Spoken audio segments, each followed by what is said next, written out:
হাসনাবাদে BSF এবং পুলিশের যৌথ অভিযান, পাচারকারীর বাড়িতে তল্লাশি আর তল্লাশিতে উদ্ধার হলো বিপুল পরিমাণ গাঁজা। হাসনাবাদে বিএসএফ এবং পুলিশের যৌথ অভিযান, পাচারকারীর বাড়িতে তল্লাশিতে উদ্ধার হয়েছে বিপুল পরিমাণ গাঁজা। আরো বিস্তারিত বলবে আমাদের সঙ্গে রয়েছেন আমাদের প্রতিনিধি অনুপম। কি জানা যাচ্ছে? দেখো জেনেলা, আন্তর্জাতিক পাচারকারীর বাড়িতে বিএসএফ এবং পুলিশের যৌথ অভিযান। গতকাল রাতে হাসনাবাদ থানার খোসালের মোড় এলাকার সেখানে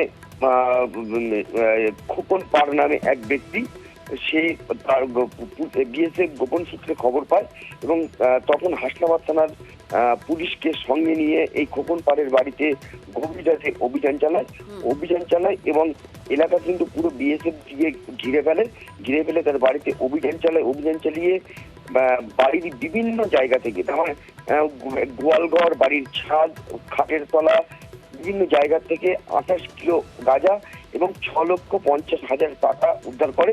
যদিও খোকন পার নামে যে পাচারকারী, সে পালাতে সক্ষম হয়েছে এবং এই যে বিপুল পরিমাণে গাঁজা এবং যে ক্যাশ টাকা তারা কিন্তু বিএসএফ কিন্তু নিয়ে চলে যায় এবং আজকে এই বিপুল পরিমাণে টাকা এবং যে গাঁজা সেটা কিন্তু শুল্ক দপ্তরের হাতে তুলে দেওয়া হবে বলেই কিন্তু জানা গেছে।